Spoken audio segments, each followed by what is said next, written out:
সেই দর্শকবৃন্দ, আমন্ত্রণ জানাচ্ছি এনটিভির প্রতি শনিবারের আইন বিষয়ক অনুষ্ঠান আইন ও অধিকারে। পরবর্তী 1.5 ঘন্টা আমি আবু রেজা আপনাদের সাথে থাকব।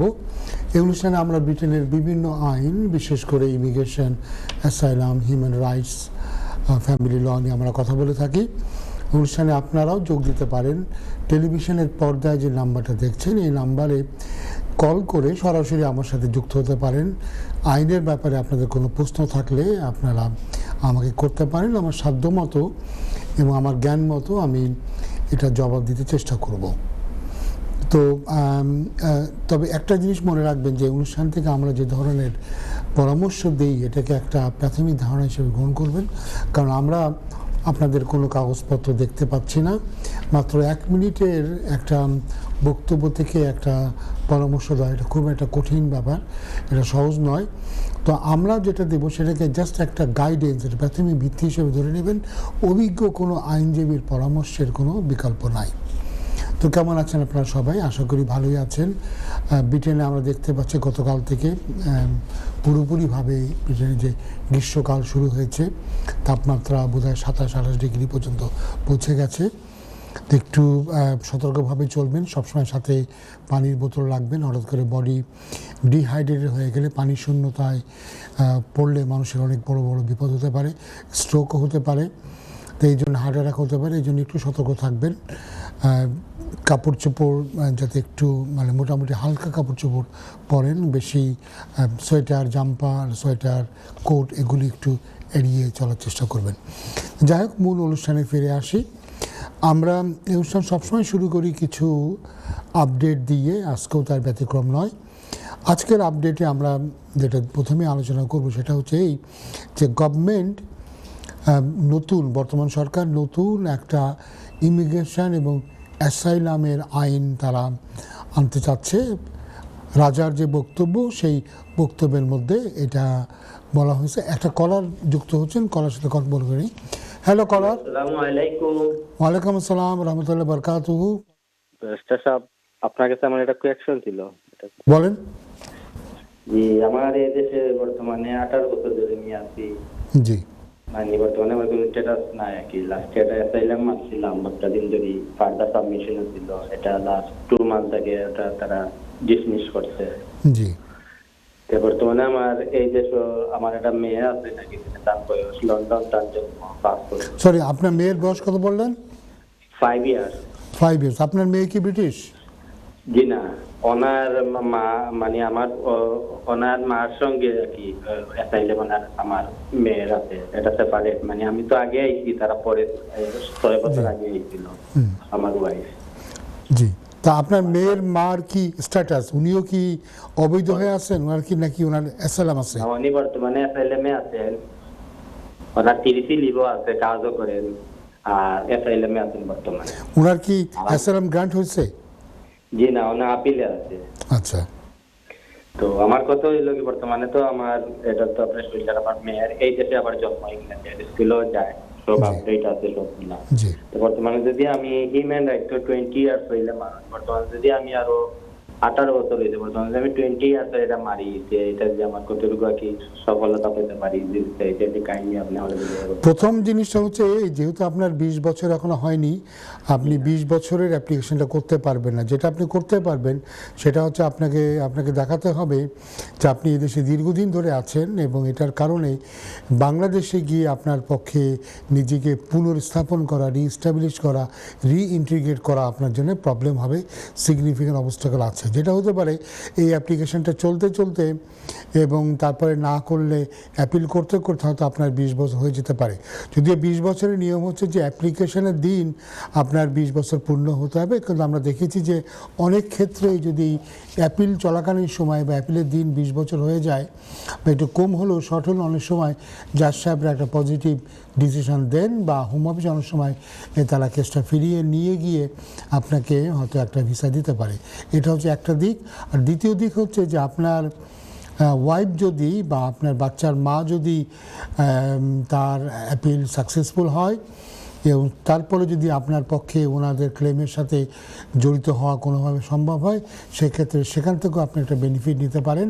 আর তৃতীয় হচ্ছে আপনার বাচ্চা যদি এদেশে 7 বছর থাকে তাহলে বাচ্চা এদেশের আইন অনুযায়ী সে সেটেলমেন্টের জন্য অ্যাপ্লাই করতে পারবে। কিন্তু এখানে একটা ক্যাচ আছে, ক্যাচটা হচ্ছে এই যে বাচ্চাকে বা আপনাদেরকে দেখাতে হবে বাচ্চার এদেশ থেকে চলে যাওয়াটা রিজনেবল নয়, অর্থাৎ বাচ্চার এদেশে থাকাটাই যুক্তিসঙ্গত। তো ওরা বলতে পারে যে বাচ্চার বাবা বা বাচ্চার মার যেহেতু এদেশে থাকার কোনো অনুমতি নাই, বাবা মা চলে যাবে বাংলাদেশে, অতএব বাচ্চার জন্যে বাংলাদেশে বাবা মার সাথে চলে যাওয়াটা যুক্তিসঙ্গত। তো এটার পক্ষে বিপক্ষে হয়তো আপনি আর্গুমেন্ট দেখাতে পারবেন। এই তিনটা আপনার জন্য পথ খোলা আছে। জি ওকে, ধন্যবাদ। জি ভাই, আবার একটু আরেকটু কোয়েশ্চেন করতে পারবো না? সরি, আরেকটা কোয়েশ্চেন করতে পারবো না? করেন বলেন। জি, তো আমার মেয়ের তো বর্তমানে 5 ইয়ার, মানে এটা জেনে আগে তো 7 ইয়ার্স হয়ে গেল তারা বিচার দিলেই, তো এখন কিটা একটু কিটা তারা এটারে কিটা কোনো চেঞ্জ করতেন না একটু তাকে আগে কখনোই অটোমেটিক্যালি ভিসা দিয়ে দিত না। লটা হচ্ছে বাচ্চা যদি এদেশে 7 বছর থাকে, নাম্বার 1। নাম্বার 2 হচ্ছে বাচ্চার এদেশে থাকাটা রিজনেবল। এখন বাচ্চা 7 বছর থাকলো, তারা মনে করলো বাচ্চার এদেশে থাকাটা যুক্তিযুক্ত নয়, কারণ বাচ্চার বাবা মার থাকার অনুমতি নয়, বাবা মার সাথে থাকাটাই বাচ্চার জন্য যুক্তিযুক্ত। যেহেতু বাচ্চার বাবা মার চলে যাবে বাংলাদেশে, তারা মনে করতে পারে, আমি বলছি না তারা মনে করবে, মনে করতে পারে, এই আর্গুমেন্টটা তাদের কাছে তাদের জন্য আসে। ওকে, থ্যাংক ইউ। প্রিয় দর্শকবৃন্দ, আমরা যে কলটা নেওয়ার আগে যে আলোচনা করছিলাম, আমরা বলেছিলাম যে বর্তমান সরকার নতুন একটি ইমিগ্রেশন অ্যান্ড অ্যাসাইলাম অ্যাক্ট তারা করবে, সেটার জন্য বিল পার্লামেন্টে তারা আনবে। এবং রাজা যে সম্প্রতিকালে যে বক্তৃতা দিলেন পার্লামেন্টে, এই বক্তৃতার ভিতরে এই বিলের কথা উল্লেখ করা হয়েছে। তো বিলটা হলে কি হবে, তারা যেটা করতে চাচ্ছে এই বিলে, আমরা যেটা বুঝতে পেরেছি, এখন আমরা পুরোপুরি এটাকে অনুধাবন করতে পারিনি, হয়তো বা পরবর্তী কোনো অনুষ্ঠানে আমরা আরও বিস্তারিত আলোচনা করব। সেটাতে আমরা যেটা দেখতে পাচ্ছি যে তারা অ্যাসাইলাম এবং আর্টিকেল 8কে অনেক বেশি তারা টাইট করবে। অ্যাসাইলামের ক্ষেত্রে তারা যেটা করবে বা করতে চাচ্ছে সেটাতে আমরা যেটুকু বুঝতে পেরেছি যে তারা কি করবে, যে এই যে অ্যাসাইলামের যে প্রোটেকশনটাকে তারা বলবে যেটা আসলে একটা টেম্পোরারি প্রোটেকশন। এখন যেমন একটা ধরে নেওয়া হচ্ছে যে প্রোটেকশনটা হলে এটা একটা লাইফ লং, একটা গ্যারান্টিড প্রোটেকশন, তা কিন্তু নয়। তারা দেশের অবস্থা, যে দেশ থেকে অ্যাসাইলাম সিকার এসেছেন সে দেশের অবস্থা তারা দেখবে, এবং তারা দেখবে যে ব্যক্তি এদেশে আছে তার কী কন্ট্রিবিউশন, এদেশে এসে কি উনি কাজ করছেন কি না, উনি পড়াশুনো করছেন কি না, উনি খালি বেনিফিটে থাকছেন কি না, এই সমস্ত বিষয়গুলি তারা দেখবেন। আমরা জানি যে আপনারা তো জানেনই যে অ্যাসাইলাম এখন আর 5 বছরের জন্য তারা রাখেনি, তারা কমায় 2.5 বছর করার পরিকল্পনা করেছে। এটাকেও তারা হয়তো আরও লিমিটেড সময়ের জন্য তারা করে দিতে পারে। আর একটা যেটা তারা করবে সেটা হচ্ছে এই আর্টিকেল 8কে অনেক রেস্ট্রিকশান তারা করে দেবে। আর্টিকেল 8 তারা হয়তো পুরোপুরি উঠিয়ে দিতে পারবে না, কারণ এটা ইউরোপিয়ান কনভেনশন অফ হিউম্যান রাইটসের একটা ধারা, এবং ব্রিটেন যেহেতু 1998 সালে তারা হিউম্যান রাইটস অ্যাক্ট করে এই ইউরোপিয়ান কনভেনশন অন হিউম্যান রাইটসকে তারা আভ্যন্তরীণ যে আইন, সে আইনের অন্তর্ভুক্ত করেছে। ফলে এই কারণে তারা সরাসরি চাইলেও তারা হয়তো এটাকে এই মুহূর্তে নাকচ করতে পারবে না। তো তবে তারা যেটা করবে সেটা হচ্ছে তারা অনেক এটাকে লিমিটেড করে দেবে, এটাকে অনেক সীমাবদ্ধ করে দেবে। ঠিক কীভাবে করবে আমরা জানি না। তো আমাদের কাছে মনে হচ্ছে যে তারা হয়তো বলতে পারে যে যারা অবৈধভাবে এদেশে আছে তাদের জন্য হয়তো আর্টিকেল 8টা ওইভাবে হয়তো আর কাজ করবে না। আমি জানি না, এটা আমাকে আপনারা এই মুহূর্তে ঠিক ধরে রাখবেন না, কিন্তু আমার কাছে মনে হচ্ছে এরকম কিছু একটা করতে পারে। বা আমরা অনেক সময় যেটা দেখায় যে এক্সেপশনাল বা ব্যতিক্রমধর্মী কোনো ঘটনা দেখিয়ে আমরা আর্টিকেল 8-এর পরে আমরা নির্ভর করি, সেটাকে তারা হয়তো অনেক তারা সীমাবদ্ধ করে দেবে, এবং হয়তো অনেক ক্ষেত্রে এটা হবে না। একটা কথা মনে রাখতে হবে যে আর্টিকেল 8-এর উপরে ভিত্তি করে কিন্তু প্রচুর কেস এদেশে হয়, এবং আমি একটা স্ট্যাটিস্টিক্স এই মুহূর্তে দিতে পারি, সেটা হচ্ছে যে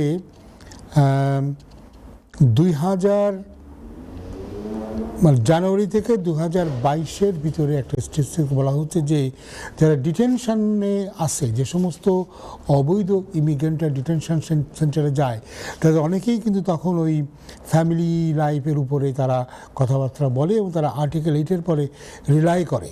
এবং তারা বলতে চাচ্ছে যে 86% মানুষকে তারা ডিটেনশন সেন্টার থেকে রিলিজ করে দিয়েছে এই গ্রাউন্ডে যে তাদের একটা আর্টিকেল 8-এর একটা ক্লেম আছে। তো তারা বলতে চাচ্ছে এটাকে তারা রিমুভ করবে। রিমুভ করার ফলে কি হবে, ওই প্রোটেকশনগুলো থাকবে না। তো যে কোনো মূল্যে তারা, আমরা দেখেছি যে এর আগেও রাজনৈতিকভাবে আর্টিকেল 8-এর ব্যবহারকে নিয়ে অনেক সমালোচনা করা হয়েছে, জাজদের সমালোচনা করা হয়েছে, এমনকি আমরা যা আইনজীবী আমাদেরকে তো সবসময় নিত্য সমালোচনা করা হচ্ছে যে আমরা কেন এইভাবে আর্টিকেল 8-এর ব্যবহার করে হিউম্যান রাইটস দেখিয়ে ইমিগ্রেন্টদেরকে, বিশেষ করে যারা ওভারস্টার বা ইলিগাল ইমিগ্রেন্ট, ওদেরকে দেশে থাকার বন্দোবস্ত করে দিচ্ছি। তো এটাকে তারা মোটামুটি রেস্ট্রিক্ট করবে। এখানে কিছু আপনাদেরকে আমরা কি ফ্যাক্ট দিতে পারি যে এই যে সরকার যে আসার পর থেকেই, এই গভর্নমেন্ট ক্ষমতা আসার পর থেকে যে যেভাবে ইমিগ্রেশন নিয়ে কথাবার্তা বলছে, হইচই করছে, নানা রকমের পরিবর্তন আনছে, এর কারণে তারা বলতে চাচ্ছে যে এই অ্যাসাইলাম ক্লেম কমে গেছে। অনেক সংখ্যক তারা বলতে চাচ্ছে যে এটা কমে গেছে এবং তাদের বক্তব্য হচ্ছে যে এই নেট মাইগ্রেশন এদেশে অনেক কমে গেছে, প্রায় অর্ধেক হয়ে গেছে গত বছরের তুলনায়। তারা বলতে চাচ্ছে যে 2021 থেকে 25 সালের ভিতরে, এই 4 বছরে 4,50,000 মানুষ অ্যাসাইলাম করেছিলেন এবং মাত্র এই সময় মাত্র 32,000 মানুষকে অ্যাসাইলাম রিলেটেড কারণে যারা ক্লেম করার পরে এদেশ থেকে তারা ফেরত পাঠিয়েছে। এই মুহূর্তে 1,07,000 মানুষ অ্যাসাইলাম সাপোর্ট পাচ্ছে এবং অ্যাসাইলাম সাপোর্ট যারা পাচ্ছেন 1,03,000 তারা হোম অফিস থেকে যে বাসস্থান বা অ্যাকোমোডেশন, সেই অ্যাকোমোডেশনে তারা আছে। এটার পিছনে সরকারের 4 বিলিয়ন মানে 400 কোটি পাউন্ড বছরে খরচ হচ্ছে। 2025 সালে 48,408 মানুষ অ্যাসাইলাম পেয়েছে এবং 4,787 হিউম্যানিটেরিয়ান প্রোটেকশন পেয়েছে। তার মানে আমরা দেখতে পাচ্ছি 55,000-এরও বেশি মানুষ এদেশে কোনো না কোনোভাবে প্রোটেকশন পেয়েছে। অ্যাসাইলাম ক্লেমের ব্যাপারে আমরা হয়তো কিছু আপনাদেরকে স্ট্যাটিস্টিক্স দিতে পারি, সেখান থেকে আমরা বুঝবো। এবং আমরা যারা অনেকেই অ্যাসাইলাম ক্লেম করছেন বা করার কথা ভাবছেন, কারণ আমরা প্রায়শই দেখি যে পত্রপত্রিকাতে বা ফেসবুকে আমরা প্রায়ই দেখি যে অনেকেই বলেন যে আমি তো আসলে এখন একটা অ্যাসাইলাম করতে চাচ্ছি এবং আমি তো এদেশে ছাত্র হিসাবে এসেছিলাম, পড়াশোনাতে প্রবলেম, বা ওয়ার্ক পারমিট এসেছিলাম, পড়াশোনার প্রবলেম, তো আমরা এখন ভাবছি যে আমরা অ্যাসাইলাম করব। একটা কল আছে, কলটা নিয়েই আমি আপনাদেরকে কিছু ইন্টারেস্টিং দিচ্ছি, স্ট্যাটিস্টিক দেব। হ্যালো কলার আপনার পিছনে শব্দ হচ্ছে, আপনি যদি একটু শব্দটা করে, আচ্ছা কলারকে হারিয়ে ফেলেছি, দেখি উনি আবার ফোন করেন কিনা। এই মুহূর্তে আমি যেটা বলতে পারি যে যারা অ্যাসাইলাম ক্লেম করেছেন এদের মধ্যে যে 46%, প্রায় অর্ধেক অ্যাসাইলাম ক্লেমেন্টরা আসছেন পাকিস্তান, ইরিট্রিয়া, ইরান, আফগানিস্তান, বাংলাদেশ এবং সুদান। এই 6টি দেশ থেকেই অর্ধেকের মতো অ্যাসাইলাম ক্লেম এদেশে হচ্ছে। অ্যাসাইলাম ক্লেম হলেও আমরা দেখছি যে এই মুহূর্তে সবচেয়ে বেশি গ্রান্ট হচ্ছে সুদান থেকে আমরা দেখছি 93% লোক কিন্তু অ্যাসাইলাম পাচ্ছে। সুদানে এই মুহূর্তে আমরা জানি সেখানে একটা গৃহযুদ্ধ চলছে, সেখানে সেনাবাহিনী এবং আধা সামরিক বাহিনী, প্যারামিলিটারি ফোর্সের মধ্যে একটা সংঘর্ষ চলছে এবং পুরো দেশব্যাপী এই যুদ্ধটা চলছে। এই কারণটা আমি মনে করি অন্যতম কারণ। এবং সুদানের বিভিন্ন জায়গাতে যুদ্ধের কারণে খরা, যুদ্ধের কারণে দুর্ভিক্ষ চলছে। এই সমস্ত মানবিক কারণে আমরা দেখতে পাচ্ছি যে সুদান থেকে প্রচুর প্রোটেকশন মানুষ পাচ্ছে, 93%। এরপরই হচ্ছে ইরিট্রিয়া নিয়ে আমাদের কিছু বলার কথা আছে যে ইরিট্রিয়াতে কম্পালসারি মিলিটারি সার্ভিস বা কম্পালসারি ন্যাশনাল সার্ভিস, অর্থাৎ বাধ্যতামূলকভাবে আপনার যদি 17 থেকে 45 এরকম বয়স হয়, তবে আপনাকে পুরুষ বা নারী আপনাকে বাধ্যতামূলকভাবে আপনাকে যেটাকে বলে ন্যাশনাল সার্ভিস আপনাকে যেতে হবে। তো যদি আপনি না যান, এটা একটা শাস্তিমূলক ব্যবস্থা আছে। আর দেশ থেকে যদি আপনি ইললিগালি বেরিয়ে যান, তবে এটার জন্য শাস্তি আছে। এই কারণে এদেশে কান্ট্রি পলিসি গাইডেন্স আছে, এবং তারা মানে সরকার কিভাবে, ব্রিটিশ হোম অফিস তারা কিভাবে গাইডেন্স, কিভাবে তারা অ্যাসালাম ক্লেমকে দেখবে, সেক্ষেত্রে আমরা দেখতে পাচ্ছি যে ইরিট্রিয়া বা সুদানের ক্ষেত্রে অনেক পজিটিভ কথাবার্তা। পজিটিভ মানে ইমিগ্রেন্টদের পক্ষে, আমি বলছি না যে হোম অফিসের পক্ষে, ইমিগ্রেন্টের পক্ষে তারা বলছে যে এই অ্যাসালাম সিকারদের অবশ্যই দেশে গেলে রিস্ক আছে, এই কারণে এই হাই রেটটা হচ্ছে। এবং আমরা জানি যে এই ইরিট্রিয়ার পরে কিন্তু কান্ট্রি পলিসি কান্ট্রি গাইডেন্স কেসও আছে। এই কান্ট্রি গাইডেন্স কেসে বলা হয়েছে যে ইরিট্রিয়া থেকে কেউ যদি ক্লেম করে যে তাকে আর্মিতে জোর করে নেওয়া হচ্ছে বা সার্ভিসে নেওয়া হচ্ছে, ন্যাশনাল সার্ভিসে, বা ইলিগালি সে দেশ থেকে বেরিয়ে গেছে, তবে তার প্রোটেকশন পাওয়া উচিত। একজন কলার আছে, কলারকে আমরা নিয়ে নিই, তারপরে আমরা কথা বলবো। হ্যালো কলার। হ্যালো, কলারকে হারিয়ে ফেলেছি। যাই হোক, যেটা আমরা বলছিলাম যে ইরিট্রিয়াতে যে কান্ট্রি গাইডেন্স কেসের কারণে এবং কান্ট্রি পলিসি গাইডেন্স যেটা ইমিগ্রেন্টদেরকে, অ্যাপ্লিকেন্টদেরকে ফেভার করে, সেটার কারণে আমরা দেখতে পাচ্ছি 87% ইরিট্রিয়ান তারা কিন্তু ভিসা পাচ্ছে। সবচেয়ে নিচের যে দেশগুলি আছে এর মধ্যে টার্কি হচ্ছে 18%, ইন্ডিয়া 1%। আপনারা জানেন ইন্ডিয়া থেকে অ্যাসালাম পাওয়া খুবই কঠিন, কারণ ইন্ডিয়াকে তারা একটা ডেজিগনেটেড সেফ কান্ট্রি, একটা নিরাপদ দেশ হিসেবে তারা ঘোষণা করেছে। এই কারণে ইন্ডিয়া থেকে অ্যাসালাম ক্লেম করলে অধিকাংশ অ্যাসালাম কিন্তু রিফিউজ হয়। খালি যে রিফিউজ হয় তা না, এই অ্যাসালাম সিকারদেরকে তারা অ্যাপিল করার সুযোগ দেয়নি। আর বাংলাদেশের ক্ষেত্রে আছে 14%। তো ভাই বোনেরা যারা অ্যাসালাম ক্লেম করতে চান বাংলাদেশে, আপনারা মনে রাখবেন, যদি আপনি অ্যাসালাম ক্লেম করেন, তবে প্রথম চান্সে আপনার অ্যাসালাম পাওয়ার চান্স হচ্ছে 14%। মানে 100 জনের জন্য মধ্যে 14 জন অ্যাসালাম পাবেন। এতক্ষণ আমার সাথে থাকার জন্যে আন্তরিক ধন্যবাদ। যাই আমরা অনুষ্ঠানে আবার ফিরে যাওয়ার আগে আমি বলতে চাচ্ছিলাম যে এই মুহূর্তে যে পরিসংখ্যান আমাদের কাছে আছে, সেটা আমরা দেখতে পাচ্ছি যে বাংলাদেশ হচ্ছে মানে যে 3টি দেশ থেকে সবচেয়ে কম অ্যাসালাম গ্রান্ট হচ্ছে, তার মধ্যে একটি বাংলাদেশ। 14% ক্ষেত্রে গ্রান্ট হচ্ছে। আচ্ছা, আমি একটা কল নিয়ে নিচ্ছি। হ্যালো কলার। হ্যালো কলার। হ্যালো, আসসালামু আলাইকুম। ওয়ালাইকুম আসসালাম। ব্যারিস্টার হাসান সাহেব বলতে এটা তালা আসসালাম আসসালাম। Sorry, barrister Hasan sir. Barrister K Kamrul Hasan. Okay, আমার ব্যারিস্টার কামরুল হাসান আরো আগামী 2-3 সপ্তাহ পরে উনি আবার আসবেন এই প্রোগ্রামে। না, এখন হাসান সাহেব আসবেন না ব্যারিস্টার। হ্যালো। হ্যাঁ, আপনার যদি আমাকে কিছু জিজ্ঞাসা করার থাকে আপনি আমাকে জিজ্ঞাসা করেন, আর অন্য কোনো ব্যারিস্টারের সাথে আপনি কথা বলতে চাইলে তাদের সাথে সরাসরি যোগাযোগ করেন। আমি আজকে তো আপনার নাম হাসান না ব্যারিস্টার? আমার নাম হচ্ছে রেজা। ঠিক আছে রেজা সাহেব, আপনারও প্রোগ্রাম আমি দেখছি। আমি একটা জিনিস জানতাম চাইলাম যে আমার কিন্তু তারা প্রিন্টেড পাইছে, তার নানা রাইট। ভাইয়া, আমি আপনার কথাটা বুঝতে পারছি না, আপনার গলার স্বর খুব খাদে চলে যাচ্ছে। আপনি কি বুঝতে চাচ্ছেন যে বলেন ভাইয়া, একটু জোরে বলেন প্লিজ।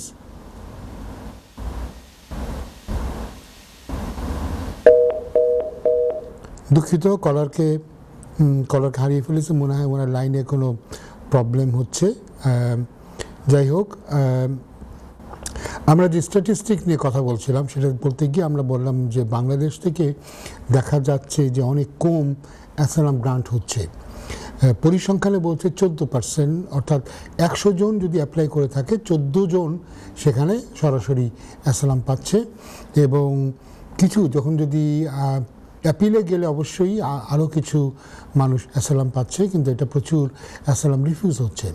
আমরা দেখেছিলাম যে একটা সময়ে যখন আওয়ামী লীগের সময় 15-16 বছর তারা যখন শাসন করে, তখন অনেক বিরোধী দল, বিশেষ করে বিএনপি, জামাত, তাদের অনেক কর্মীরা এ দেশে এসে অ্যাসাইলাম চেয়েছিলেন, অনেকে অ্যাসাইলাম পেয়েছিলেন না। এখন তো অনেকেরই আমরা জানি যে যখন 2024-এর 5ই আগস্ট যখন শেখ হাসিনা সরকারের পতন ঘটলো এবং শেখ হাসিনা যখন ভারতে চলে গেলেন, বাংলাদেশে নতুন সরকার আসলো, অন্তর্বর্তীকালীন সরকার আসলো, তো তারপরে আমরা ওই সময় আমরা দেখেছি যে এদেশে অনেক অ্যাসাইলাম সিকারদের কিন্তু অ্যাসাইলাম পেন্ডিং ছিল এবং তারা বিএনপি বা জামাত করেন বলে এটার ভিত্তিতেই তাদের অ্যাসাইলাম ক্লেমটা ছিল। মজার ব্যাপার হচ্ছে এই যে যখন তাদের সবারই ভয় ছিল আওয়ামী লীগ সরকার। মজার ব্যাপারটা এইখানেই যে যখন আওয়ামী লীগ সরকারের পতন হয়ে গেল, তখনও কিন্তু আমাদের জানা মতে এই যারা শরণার্থী, যারা প্রত্যাশী ছিলেন, যারা অ্যাসাইলাম সিকার ছিলেন, এরা কিন্তু কেউই দেশে ফিরে গেলেন না। প্রশ্ন হচ্ছে যে তারা যদি সত্যিই আওয়ামী সরকারকে তারা ভয় করে থাকেন, তাহলে আওয়ামী সরকার যখন নাই, যেরকম বলি থ্রেট অফ পারসিকিউশন যখন এলিমিনেটেড হয়ে গেছে, সরে গেছে, তখন তারা কেন দেশে ফিরে গেলেন না? এটা নিয়ে তো আমরা দেখলাম যে এরপরেও মানুষ বলতে চাচ্ছে যে না, এখনও আমাদের ভয় আছে, এখনও আওয়ামী লীগের অনেক আওয়ামী ভাবাপন্ন অনেক লোক সরকারের বিভিন্ন প্রতিষ্ঠানের মধ্যে জড়িত আছে, সিকিউরিটি সার্ভিসে আছে, ইন্টেলিজেন্স সার্ভিসে আছে, পুলিশ সার্ভিসে আছে, অতএব আমরা দেশে গেলে প্রবলেম হবে।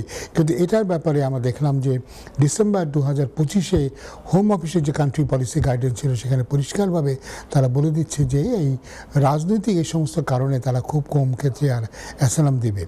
এখন যারা আওয়ামী লীগ করেন তাদেরও জন্য কিন্তু তারা বলে দিচ্ছে যে আওয়ামী লীগ করলেই তাদেরকে যে তারা অ্যাসাইলাম পাবে এটা মনে করার কোনো কারণ নাই। আমরা জানি এই মুহূর্তে আওয়ামী লীগ বাংলাদেশে একটা নিষিদ্ধ একটি প্রতিষ্ঠান, তার মানে তারা প্রকাশ্যে কোনো রাজনৈতিক তৎপরতা চালাতে পারবে না। আর ছাত্রলীগ, আওয়ামী লীগের যে ছাত্র সংগঠন, ছাত্রলীগ তো অলরেডি সেটা নিষিদ্ধ হয়ে গেছে। তো এটার উপরে ভিত্তি করেই কি ক্লেম করলে কি মানুষ পাবে কি? আমার ধারণা এটার উপরে ভিত্তি করে ক্লেম করলেও একটা বিরাট সংখ্যক অ্যাসাইলাম ক্লেম কিন্তু রিফিউজ হচ্ছে এবং তারা বলছে, যেহেতু আমি বললাম যে 14% মাত্র ক্ষেত্রে অ্যাসাইলাম দিচ্ছে, তার মানে 86% ক্ষেত্রে বাংলাদেশেই অ্যাসাইলাম রিফিউজ হচ্ছে। তার মানে কি আপনি আওয়ামী লীগ করেন বললেও আপনি যে অটোমেটিক্যালি পেয়ে যাবেন এটা মনে করার কোনো কারণ নেই। কারণ হচ্ছে এই যে এটা দেখানো খুব কঠিন যে জাস্ট বিকজ কেউ আওয়ামী লীগ করে এই কারণে তার বিরুদ্ধে সরকার ব্যবস্থা নিচ্ছে। হ্যাঁ, আপনি বলতে পারেন যে আপনি একটা নিষিদ্ধ সংগঠনের অন্তর্ভুক্ত এবং আপনার রাজনৈতিক অধিকার খর্ব হচ্ছে, এটা নিয়ে হয়তো আপনি বলতে পারেন যে আমি রাজনীতি করতে চাই, আমি আওয়ামী লীগকে ভালোবাসি, আমি আওয়ামী লীগের একনিষ্ঠ কর্মী এবং আমার এই রাজনৈতিক অধিকার তারা খর্ব করছে। এখানে কিন্তু মনে রাখতে হবে যে স্বরাষ্ট্রমন্ত্রী সালাউদ্দিন শাহ আহমেদ উনি কিন্তু একটা খুব ইন্টারেস্টিং কথা উনি বলেছেন এবং ওনার সাথে এর আগেও এরকম কথা বলা হয়েছে যে পৃথিবীর বিভিন্ন সময় বিভিন্ন দেশে যে বিভিন্ন স্বৈরাচারী যে দলগুলি ছিল বা বিভিন্ন দলগুলি যেগুলি তারা অনেক জনগণের অনেক ক্ষতি করেছে, অনেক মানবাধিকার লঙ্ঘন করেছে এবং যারা অনেক মানুষের সাথে গণহত্যার সাথে জড়িত আছে, এরকম অনেক রাজনৈতিক দলকে কিন্তু নিষিদ্ধ ঘোষণা করা হয়েছে। আমরা দেখতে পাই যে জার্মানিতে নাজি পার্টি, ইরাকে বাথ পার্টি, এরকম কথা তারা কিন্তু বলে। তো সেই হিসেবে তারা বলছে যে আওয়ামী লীগ এই ধরনের একটা সংগঠন যে এই রকম অনেক গর্হিত মানবাধিকার লঙ্ঘনের সাথে তারা জড়িত ছিল, এই কারণে তাদেরকে ব্যান করাটা যুক্তিসঙ্গত। আমি জানি না এটা নিয়ে পক্ষে বিপক্ষে নিশ্চয়ই অনেকে তর্ক করবেন, আমি এখানে কোনো পক্ষ এখানে নিচ্ছি না। আমি বলতে এটা হচ্ছে সরকারের ভাষ্য। তো এই ভাষ্য অনুযায়ী এখন যদি কেউ বাংলাদেশ থেকে এসে যদি কেউ রাজনৈতিক আশ্রয় চায় এবং বলে যে তিনি আওয়ামী লীগ করেন, সেক্ষেত্রে হয়তো বা দেখবে বর্তমান সরকার বলতে চাচ্ছে যে আওয়ামী লীগের সেই কর্মীদের বিরুদ্ধেই সরকার ব্যবস্থা নিচ্ছে যাদের বিরুদ্ধে সুনির্দিষ্ট নির্দিষ্ট অভিযোগ আছে, ফৌজদারি অভিযোগ আছে, বা যারা দুর্নীতির সাথে জড়িত কোনো সাধারণ লোককে হয়রানি করার জন্য করছে, এটা তারা বিশ্বাস করে না। হয়তোবা যদি আপনি এভিডেন্স আনতে পারেন, যদি আপনি এক্সপার্টের কাছ থেকে এভিডেন্স আনতে পারেন যে শুধুমাত্র আওয়ামী লীগ করার জন্যে বা শেখ হাসিনাকে সমর্থন করার জন্যে বা বিদেশের মাটিতে বসে আপনি ফেসবুকে শেখ হাসিনার গুণগান গাওয়ার জন্যে বা তার প্রতি আপনার জোরালো সমর্থন করার জন্যে আপনার দেশে গেলে আপনার ব্যক্তিগত নিরাপত্তা হুমকির সম্মুখীন হবে, আপনি জেল জুলুমের সম্মুখীন হবেন, তাহলে হয়তো বা ইসলামের জন্য আপনার এখনও একটা কেস তৈরি হতে পারে। কিন্তু ঢালাওভাবে আপনি আওয়ামী লীগ করেন বা ঢালাওভাবে আপনি বিএনপি জামাত করতেন, বিএনপি তখন ক্ষমতাসীন দল, আপনি বিএনপি করতেন বলে এখন আপনার দল ক্ষমতায় আসে, তাহলে আপনার তো কোনো ভয়ের কারণ, আপনার থেকে আরও আগে চলে যাওয়া উচিত ছিল। আপনার তো আগে গিয়ে 12ই ফেব্রুয়ারির নির্বাচনে দলের জন্য ক্যাম্পেইন করার কথা ছিল।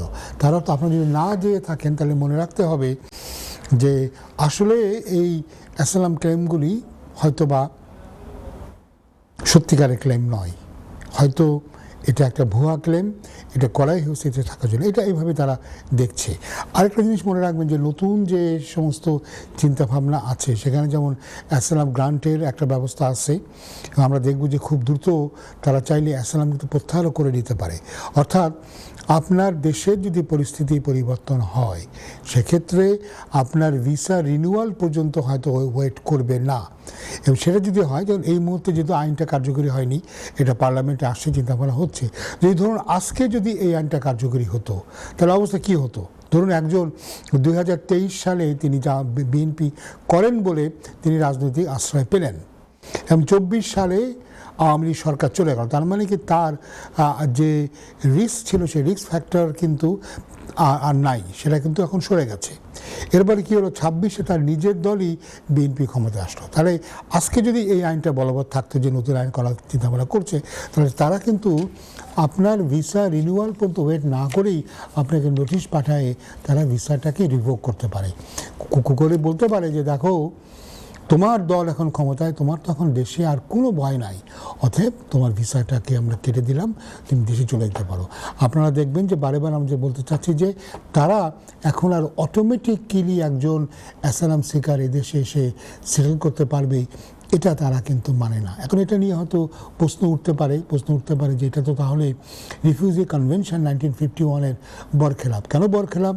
কারণ এখানে বলা আছে যে 1951-এর কনভেনশনে যে একজন যে অ্যাসাইলাম যে রিফিউজিকে এই দেশের নাগরিকের চাইতে কোনো কম অধিকার দেওয়া যাবে না। তাহলে এটা তো অবশ্যই একটা নাগরিকের যে অধিকার এদেশে আছে তার থেকে অনেক কম অধিকার দেওয়া হলো। তাহলে এটা নিয়ে হয়তো চ্যালেঞ্জ হবে, আমরা জানি যে এটা চ্যালেঞ্জ হবে, এবং আমি গতকালকেও দেখছিলাম যে এটা নিয়ে চ্যালেঞ্জ হচ্ছে, হাইকোর্টে যাওয়া হচ্ছে, বলা হচ্ছে যে এইভাবে এই 5 বছর থেকে কেটে 2.5 বছর করে দেওয়া বা টেম্পোরারি প্রোটেকশানের যেসব কথাবার্তা আছে এটা রিফিউজি কনভেনশনের বরখেলাপ। তো সরকারও নিশ্চয়ই বসে নাই, এই যে নতুন আইনগুলো পাশ করছে, আইনের মাধ্যমে মনে রাখতে হবে যে রিফিউজি কনভেনশনে যেটা বলুক না কেন, যেহেতু 1991-এর ইমিগ্রেশন অ্যাক্টের মাধ্যমে এই রিফিউজি কনভেনশনটাকেও এখন ডোমেস্টিক লর অন্তর্ভুক্তি করা হয়েছে, তাতে কিন্তু ব্রিটিশ পার্লামেন্টের আইন কিন্তু এখানে সর্বোচ্চ আইন হিসাবে বিবেচিত হবে। সেক্ষেত্রে ব্রিটিশ পার্লামেন্টের আইনে যদি বলে দেয় যে অ্যাসাইলাম সিকারদেরকে এইভাবে তাদের সাথে ট্রিটমেন্ট করা হবে, তাহলে কিন্তু যদিও আপনি বলতে পারেন যে তাহলে তো তারা যে ট্রিটি অব্লিগেশনের পরিপন্থী হলো, কিন্তু ট্রিটিটা যেহেতু এখন ডোমেস্টিক লর অন্তর্ভুক্ত, তাহলে সেক্ষেত্রে আপনার যাওয়ার কোনো উপায় নেই। আরেকটা জিনিস মনে রাখবেন, European convention of human rights breach হলে একটা পর্যায়ে আপনি কিন্তু European convention of human rights যেটা স্ট্রাসবুর্গে যে হিউম্যান রাইটস কোর্ট আছে সেখানে আপনি যেতে পারেন, কিন্তু রিফিউজি কনভেনশনের কোনো কিছু না মানলে আপনার কিন্তু এরকম কোনো সুপার ন্যাচারাল কোনো কোর্ট নাই যেখানে আপনি যেতে পারেন, যেখানে গিয়ে আপনি বিচার চাইতে পারেন। আপনাকে ডোমেস্টিক লর ভিতরে মানে আভ্যন্তরীণ আইনেই আপনাকে আপনার প্রোটেকশান নিতে হবে। তো সেক্ষেত্রে আমরা দেখতে পাচ্ছি যে এই বিভিন্ন পরিবর্তন নিয়ে এসে কীভাবে অ্যাসাইলাম ক্লেমকে তারা দুর্বল করে দিচ্ছে, এবং অনেক ক্ষেত্রেই যেটা আগে মানুষ মনে করেছিল যে কোনো কিছু অ্যাপ্লাই করা যাচ্ছে না, অ্যাসাইলাম মেরে দাও, অ্যাসাইলাম মেরে দিলে তো 20 দিন থাকা যাবে, তারপরে কোনো না কোনোভাবে আমি থাকতে পারবো, সেটা এখন হচ্ছে না। আমরা দেখতে পাচ্ছি যে একটা বিরাট সংখ্যক অ্যাসাইলাম ক্লেম করার পরেই তারা মোটামুটি মাস তিনেকের মধ্যে সব কিছু ফয়সালা হয়ে যাচ্ছে। আর আমরা এটাও জানি যে তারা বর্তমান যে অ্যাসাইলামের যে কোর্ট সিস্টেমগুলি আছে, ট্রাইব্যুনাল সিস্টেম আছে, এটাকেও তারা সরিয়ে দেবে এবং তারা করে অ্যাডজুডিকেটর আনবে। এরা সবাই যে কোয়ালিফাইড লয়ার হবে তা না, এরা মোটামুটি নন লয়ার হবে, কেউ হতে পারে। এদেরকে ট্রেন আপ করে তারা এই কোর্ট সিস্টেম করবে, যার মাধ্যমে তারা কী করবে যে খুব দ্রুত কী করে মামলা নিষ্পত্তি করবে এবং প্রথম থেকে শেষ। এবং যেটা হবে, মামলা যখনই নিষ্পত্তি হয়ে যাবে, যখনই আর আপনার এখানে থাকার অধিকার থাকছে না, ঠিক তখনই এদেশ থেকে পাঠানোর ব্যবস্থা করা হবে। এখন আমরা যেটা দেখি যে একটা মানুষ একটার পর একটা ক্লেম করে দীর্ঘদিন থাকে এবং অনেকেই যে 20-22 বছর থাকতে পারে একটার পর একটা কেস করে, এই সুযোগটা হয়তো তারা বন্ধ করে দেবে। আমরা দেখি যে অ্যাসাইলাম প্রত্যাখ্যান হলো, অ্যাপিলে গিয়ে হারার পরে আবার কিছু নতুন তথ্য প্রমাণাদি দিয়ে আবার ফ্রেশ ক্লেম করা হলো, সেখানেও 6 মাস লাগলো। আবার একটা অ্যাসাইলাম, আবার একটা অ্যাপিল পাওয়া গেলো, সেই অ্যাপিলও নাকচ হয়ে গেল, তারপর আবার এরকম ফ্রেশ ক্লেম করা হলো। এভাবে করে মানুষ এদেশে তাদের অবস্থানকে তারা দীর্ঘায়িত করতে পারে, সেটার দিকে তারা নজর দিচ্ছে। যে আমার তো মনে হয় যে হয়তো বা পরবর্তীকালে এরকম ক্লেমগুলি রিফিউজ হলে হয়তো বা ফার্দার সাবমিশন করার স্কোপ অনেক রেস্ট্রিক্টেড হয়ে যাবে। তো যেটা না আমরা যেটা দেখছি বা দেখতে পাচ্ছি যে সেটা হচ্ছে যে এই যে সরকারের পরিকল্পনা অনুযায়ী সরকার চলছে এবং সেই পরিকল্পনাটা হচ্ছে এই আনফর্চুনেটলি ইমিগ্রেশনের ক্ষেত্রে অনেক কঠোরতা তারা আনবে। বিভিন্ন আইন, বিশেষ করে হিউম্যান রাইটসের ক্ষেত্রে, আর্টিকেল 8-এর ক্ষেত্রে অনেক বেশি তারা রেস্ট্রিকশন আনবে এবং যেটার পরে হয়তো ডিপেন্ড করা অনেক কঠিন হয়ে যাবে।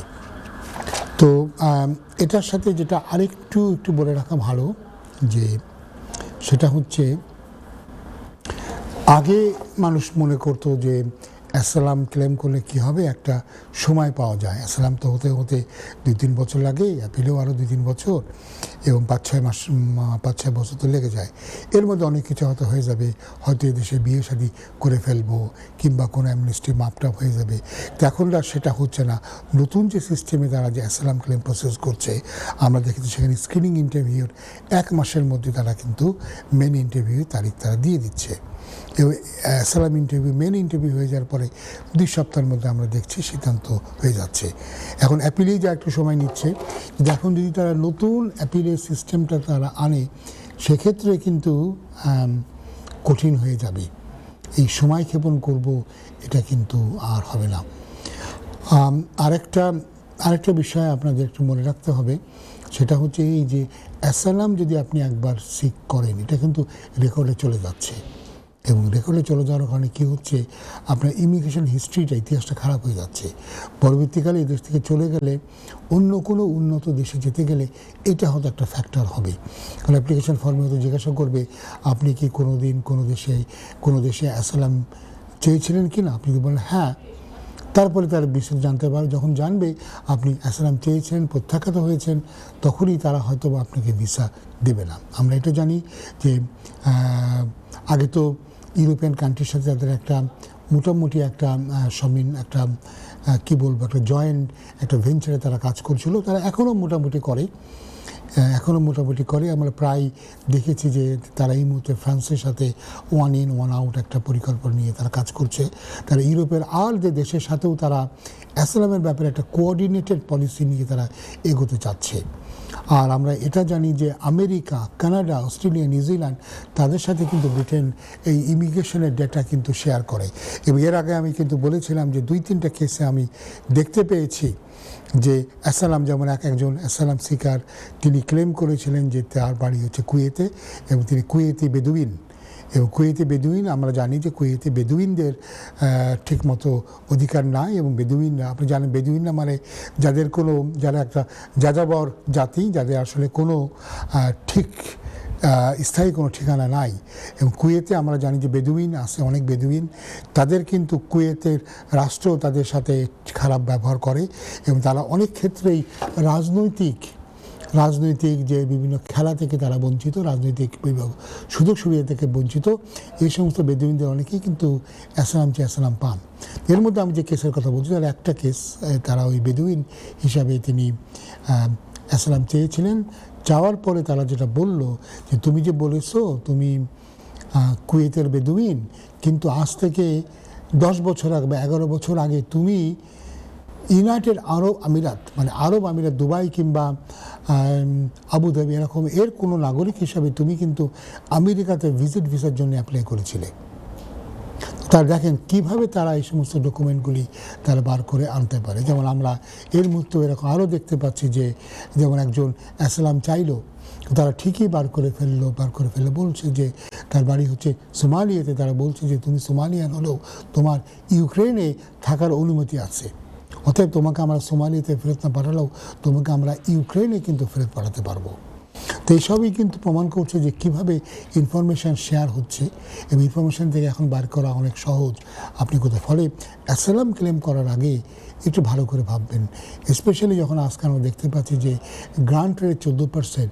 এবং এখন কারা অ্যাসালাম ক্লেম করছে, একটা বিরাট সঙ্গে অ্যাসালাম ক্লেম করছে যারা এদেশে স্টুডেন্ট হিসেবে আসেন, পড়াশোনা করেননি বা করতে পারেননি বা আদৌ বিশ্ববিদ্যালয়ে যাননি তারা, কিংবা যারা ওয়ার্ক পারমিটে দেশে আসেন, ওয়ার্ক পারমিটে এসে যাদের চাকরি বাকরি নাই, চাকরি বাকরি পাননি। চাকরি বাকরি যদি তারা না পেয়ে থাকেন তবে প্রথম প্রশ্ন হবে আসলে কি আপনার ওয়ার্ক পারমিটটা জেনুইন ছিল? কারণ জেনুইন ওয়ার্ক পারমিটে আপনার চাকরি না হওয়ার কোনো কারণ নাই। তারপরে আবার কিছুদিন পরে যদি দেখা যায় যে আপনার চাকরিটা চলে গেল বা বিভিন্ন অজুহাতে আপনি চাকরিটা দিল না, তাহলেও একই প্রশ্ন আসবে আপনি কি একটা জেনুইন ভ্যাকান্সি ফিল আপ করার জন্যে এসেছেন? আমরা দেখেছি যে প্রচুর পরিমাণ এমপ্লয়ার কিন্তু লাইসেন্স হারাচ্ছেন এসবের ভিত্তিতে। তো যাই হোক, আমাদের আরেকটা ব্রেকের সময় হয়েছে। এই ব্রেকের পরে ফিরে এসে আমরা আমাদের সর্বশেষ সেগমেন্টে যাব। আপনাদের কোনো কল থাকলে অনুগ্রহ করে টেলিভিশনের পর্দায় যে নাম্বার দেখছেন সেই নাম্বারে ফোন করে আমার সাথে কথা বলেন। বিরতির আগে আমরা কয়েকটা কল নিলাম, কিছু কথা বলছিলাম, কিছু ইমিগ্রেশন আপডেটও দিয়েছিলাম। বিশেষ করে সরকারের যে নতুন পরিকল্পনা, যে নতুন বিল তারা পার্লামেন্টে এনেছে, নতুন ইমিগ্রেশন অ্যাসাইলাম অ্যাক্ট আসবে। এটা হয়তো আমি জানি না কখনোই এবছরের শেষে কিংবা আগামী বছর নাগাদ হয়তো এটা আইনে পরিণত হবে। আমরা এর আগে জানি সরকার বিভিন্ন সময় বিভিন্ন কথাবার্তা তারা বলেছে, এবং বিশেষ করে এই আইনটা তারা অ্যাসাইলাম এবং হিউম্যান রাইটসের ক্ষেত্রেই প্রযোজ্য করবে। এবং যেটা হবে আমরা দেখতে পাচ্ছি যে একটা বিরাট সংখ্যক ক্ষেত্রে মানুষ হয়তো অ্যাসাইলাম পাবেন না, বা অ্যাসাইলাম পাওয়ার ক্ষেত্রে বিভিন্ন ধরনের বিধিনিষেধ থাকবে এবং সময় কতদিনের জন্য প্রোটেকশন পাবে সেটা তারা সীমাবদ্ধ করে দিচ্ছে। তো আমরা আজকের সর্বশেষ আপডেট নিয়ে আমরা কথা বলবো। একজন কলার যুক্ত হচ্ছেন, কে আছেন শুনি। হ্যালো কলার। ওয়ালাইকুম আসসালাম। ওয়ালাইকুম আসসালাম। কলার আলহামদুলিল্লাহ, বলেন। আমি ফয়সাল আহমদ, আমি মানসুর থেকে বলতেছি। একটা কোয়েশ্চেন ছিল আপনার কাছে জানার জন্য। জি বলেন ভাইয়া, শুনছি। আমি আসলে অ্যাসাইলামে আছে কি আপিলের মধ্যে আছি, অ্যাসাইলামের আপিলে আছে কি আমার অ্যাসাইলাম রিফিউজ করছিল, এখন আপিলের আছে কি। তো আমার আপদ আসার পরে আমার প্রিভিয়াস যে আসছিলাম যে বিষয়ে কি ক্রিয়েটিভ ওয়ার্কারে যার সাথে আসছিলাম ওর সাথে ডিভোর্স হয়ে গেছে। এখন আমি এই দেশে আবার বিবাহ করছি। আমার ওয়াইফ আপাতত প্রেগনেন্ট আছে, উনি 10 ইয়ার্স রোডে আছে, 8 ইয়ার্স কমপ্লিট, 9 ইয়ার্স 2 ইয়ার্স এখনো বাকি আছে কাইয়েল এর জন্য। এখন এই যে আপাতত কি ওর রাইটে যাওয়া যাবে কোনো না? কারণ আমার ওয়াইফ। আচ্ছা, আগে আপনার কেসটা আমাকে বুঝতে দেন। আপনি এদেশে একজনের স্পাউস হিসেবে আসেন ডিপেন্ডেন্ট ভিসা নিয়ে, জি, পরবর্তীকালে তার সাথে সম্পর্ক শেষ হয়ে যাওয়ার কারণে আপনি তার কাছে কি ফুললি ডিভোর্স হয়ে গেছে আপনার? হ্যাঁ, যে ফাইনাল অর্ডারটা অ্যাপ্লাই করা হয়ে গেছে। যে না, আপনার সাথে কি তার পুরোপুরি ছাড়াছাড়ি হয়ে গেছে? জি হয়ে গেছে, ডিভোর্স হয়ে গেছে, গুড। আপনি এখন যার সাথে সম্পর্ক করেছেন তার সাথে যে আপনার বিয়েটা হয়েছে, বিয়েটা কি ইসলামিক লতে হয়েছে নাকি? জি, ইসলামিক লতে, ইংলিশ। আচ্ছা, তার মানে এই বিয়েটাকে কিন্তু হোম অফিস তারা বৈধ বিয়ে হিসেবে মানবে না, ঠিক আছে? আপনাকে তারা বয়ফ্রেন্ড গার্লফ্রেন্ড হিসেবে মানবে। আর যিনি আছেন, যিনি ভিসাতে আছেন, উনি কি ভিসাতে আছেন? উনি এদেশে আসছিল, ওনার মার সাথে বাবার রাইট আসছিল। হ্যাঁ, তো ওনার এখন কি ভিসা আছে? এই যে লিফটি রুমাইনে আছে আর কি। তার মানে উনার কিন্তু সেটেলমেন্ট হয় নাই? জি না, 2 বছর বাকি আছে এখনো। আচ্ছা, তাহলে যেটা হবে যে এই মুহূর্তে উনি কিন্তু আপনাকে ইমিগ্রেশনের রুলের আন্ডারে কোনো অ্যাপ্লিকেশন করে উনি আপনাকে রাখতে পারবে না। অর্থাৎ আপনি যদি ওনার ডিপেন্ডেন্ট হন তাহলে ইমিগ্রেশনের রুলের ভিতরে আপনার জন্য কোনো প্রভিশন নাই। হয়তোবা আউটসাইড দ্য রুল, মানে ইমিগ্রেশনের রুলের বাইরে গিয়ে, ইমিগ্রেশন রুলের বাইরে গিয়ে আপনাকে হিউম্যান রাইটসে যদি আপনি কিছু খেতে পারেন এক্সেপশনাল বা কম্পেলিং কম্প্যাশনের গ্রাউন্ডে। ইমিগ্রেশনের রুলের বিরুদ্ধে কোনো প্রভিশন নাই। যেটা আছে আউটসাইড দ্য রুল, যদি আপনি কনভিন্স করতে পারেন হোম অফিসকে বা কোর্টকে, তাহলে হয়তো তারা ভিসা দিতে পারে আউটসাইড দ্য রুল। ধরেন এটা কি কিছুটা আমি বুঝতে পারছি আপনার আনসারটা। আমি ধরেন আপাতত আমার ওয়াইফ তো প্রেগন্যান্ট আছে। আচ্ছা, এখন যদি আপনার ওয়াইফের বাচ্চাও যদি হয়, সে বাচ্চাও কিন্তু এই মুহূর্তে সে কোনো স্ট্যাটাস পাবে না। এই মুহূর্তে তার তার কিন্তু পারবে না। এখন ওই বাচ্চাকে নিয়ে কিছু করতে গেলে তারা বলতে পারে যে বাচ্চার বাবাকে, তখন বলবেন আপনি। তখন তারা বলতে পারে যে বাচ্চার বাবা বাচ্চাকে নিয়ে চলে যাক দেশে। তো যেটা হবে কিছুদিন পরে, যেটা হবে আপনার ওয়াইফ যখন বা আপনার বাচ্চার মা যখন সেটেলমেন্ট পাবে, ভালো করে মনে করেন, যখন উনি সেটেলমেন্ট পাবে তখন ওনার যে বাচ্চা অনাগত সন্তান, ওই সন্তান তো বাই দিস টাইম জন্ম হয়ে যাবে, ওই সন্তান তখন সরাসরি ওই সন্তান তখন কিন্তু আপনার অ্যাপ্লাই করে সন্তান কিন্তু তখন ব্রিটিশ হতে পারবে। বুঝতে পেরেছেন? ভালো করে শুনে রাখেন যে তখন কিন্তু সন্তান, এখানে দুটো জিনিস আছে। জন্মের সময় যদি এটা অনেকেই ভুল বোঝে, জন্মের সময় যদি বাবা বা মা কেউ এদেশে সেটেল হয় আর বাচ্চা যদি এদেশে জন্মায়, বাচ্চা কিন্তু অটোমেটিক্যালি ব্রিটিশ। সেক্ষেত্রে পাসপোর্টের জন্য অ্যাপ্লাই করতে হয়। আর বাচ্চার জন্ম যদি এদেশে হয় আর বাচ্চার জন্মের পরে যদি বাবা বা মা কেউ সেটেল হয়, সেক্ষেত্রে কিন্তু রেজিস্ট্রেশন করতে হবে। রেজিস্ট্রেশন করলে বাচ্চা ব্রিটিশ হবে। মানে এটা যখন বাবা মা যখন ব্রিটিশ হবে তখন রেজিস্ট্রেশন করতে হবে। বাচ্চা মা ব্রিটিশ না, সেটেল হলেও, আইআরআর পেলেও। ভালো করে মনে, দুটো আলাদা জিনিস। তো আপনার ওয়াইফ যখন, আপনার বাচ্চার মা যখন আইআরআর পাবেন, তখন আপনার যে বাচ্চা, সেই বাচ্চা তখন অ্যাপ্লাই করলে উনি বাচ্চা তখন ব্রিটিশ সিটিজেনশিপ পাবে।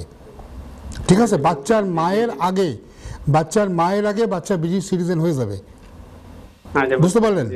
তখন সে ব্রিটিশ বাচ্চার বাবা হিসাবে আপনি করলে আপনি একটা বেটার একটা পজিশনে থাকবেন। কি হবে না হবে এটা বলতে পারছি না, কিন্তু আপনার চান্স অনেক বেটার হবে। জি জি, থ্যাংক ইউ সো মাচ আপনার আনসারের জন্য। আমি একটা বিষয় শেয়ার করি আপনার সাথে। আমি চল্লিশের সাথে পরামর্শ করছিলাম, আমি চাইছিলাম আমাকে ভিসাটা এক্সটেন্ড করতে।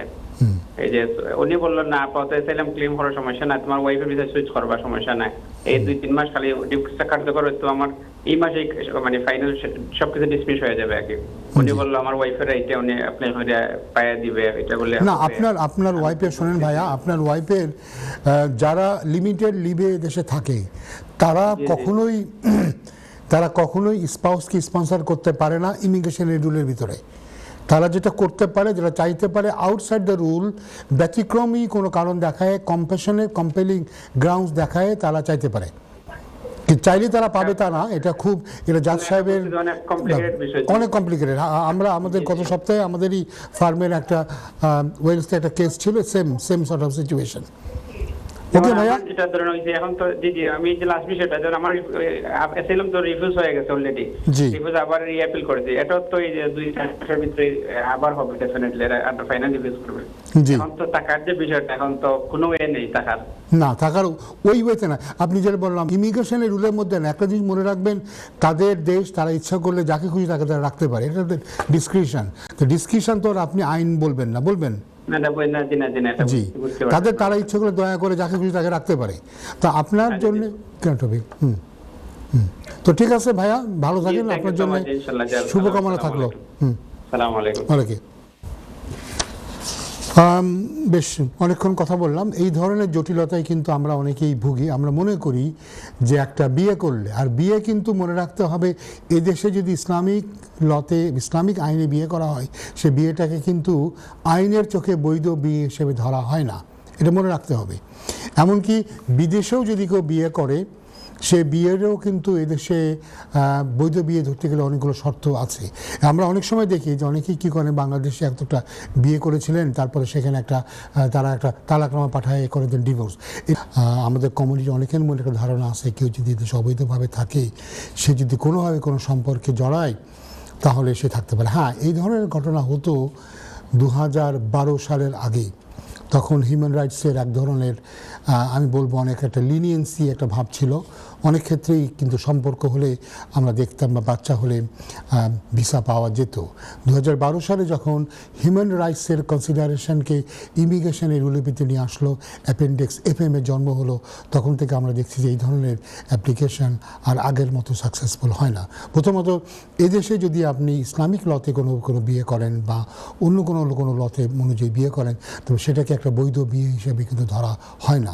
ইংলিশ ম্যারেজের যেটাকে আমরা বলি, সেই বিয়েটাকে তারা বৈধ বিয়ে হিসেবে ধরে।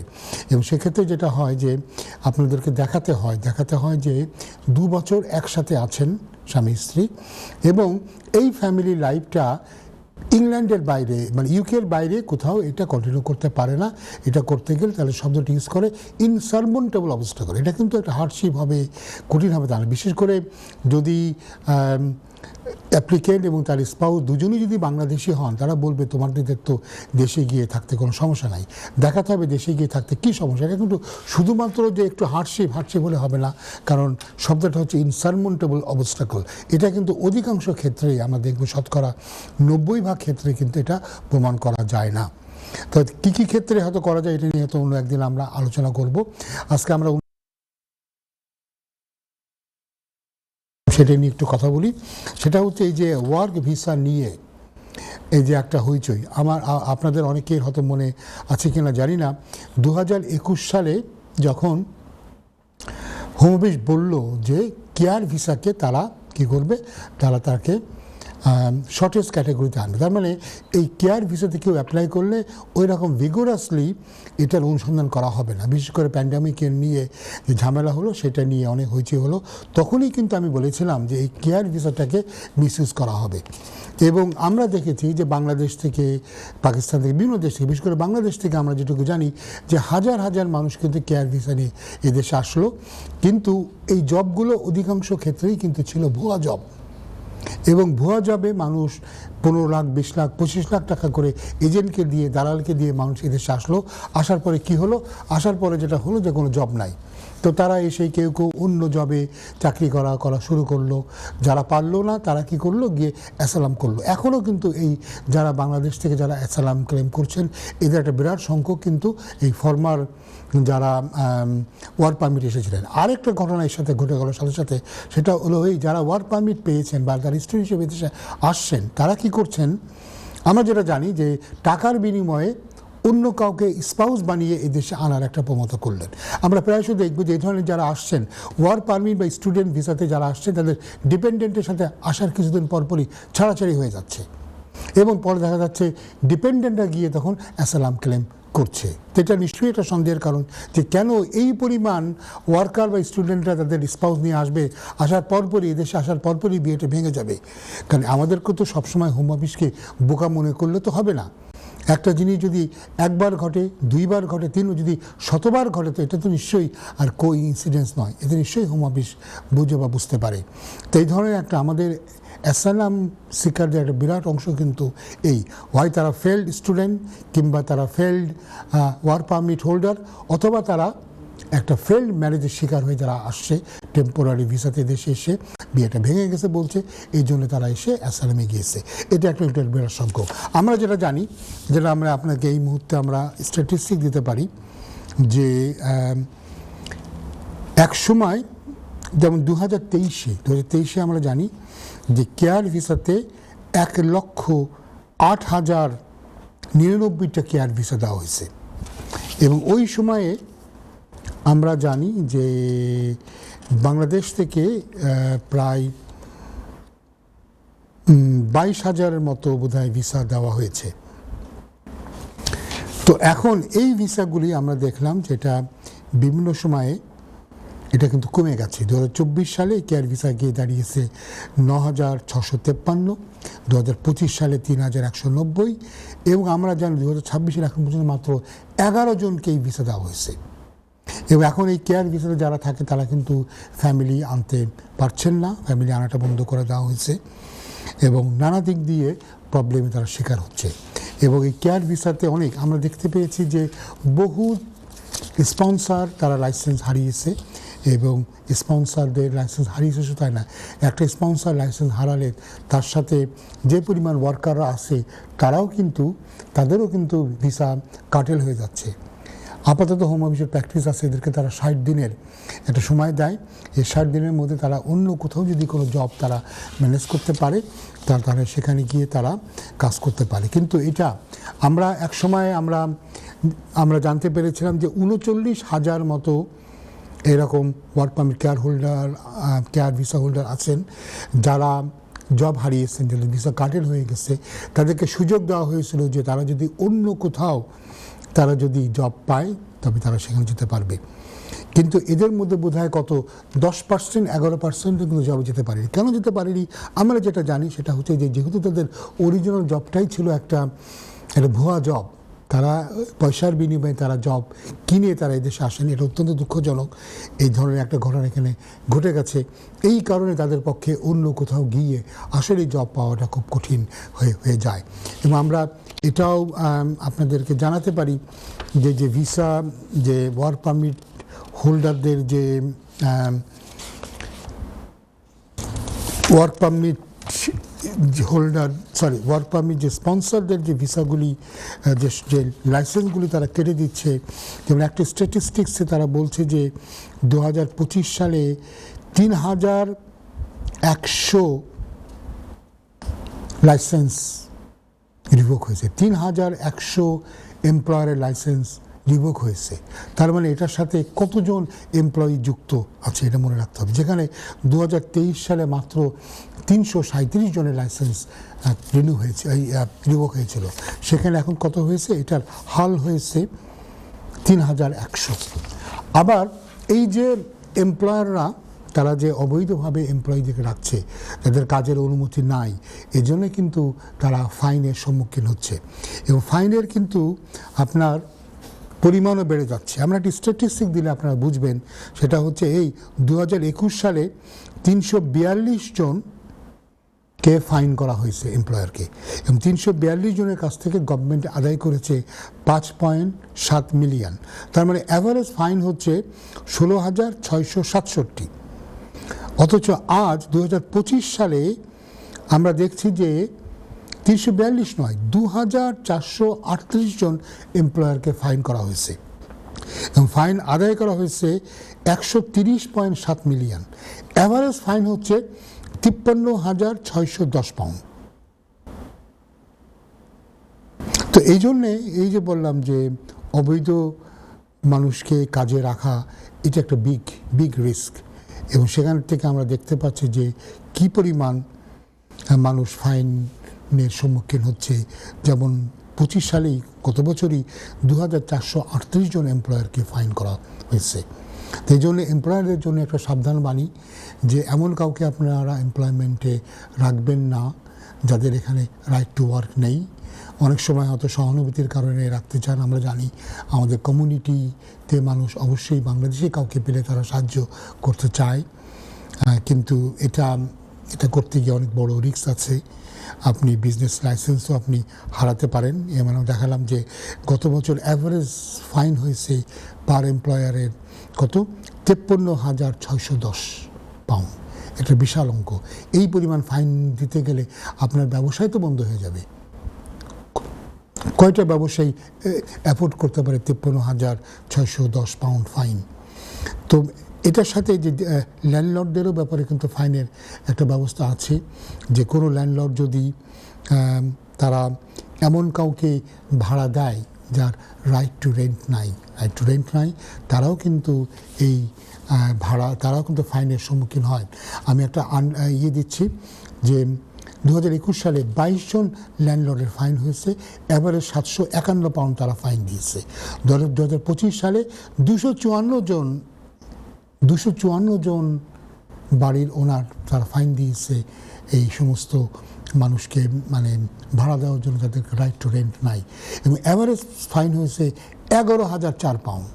অতএব আমাদের কমিউনিটিতে যারা ল্যান্ডলর্ড আছেন তারাও সাবধান, এমন কাউকে আপনি বাড়ি ভাড়া দিবেন না যাদের রাইট টু রেন্ট নাই। তো যাই হোক, আজকে আমরা অনেকগুলো বিষয় নিয়ে কথা বললাম। আনফর্চুনেটলি কমিউনিটিতে যারা ইমিগ্রেশন নিয়ে অনেক কনসার্ন, তাদের কারোরই জন্য কোনো ভালো সংবাদ নাই। আমরা দেখতে পেলাম যে নতুন ইমিগ্রেশন অ্যাসাইলাম বিল আসছে, যেটার মাধ্যমে অ্যাসাইলাম এবং হিউম্যান রাইটস আর্টিকেল 8 অনেক বেশি তারা সীমাবদ্ধ করে দিবে, ডিফিকাল্ট করে দিবে মানুষকে দেশে অ্যাসাইলাম ক্লেম করার জন্যে।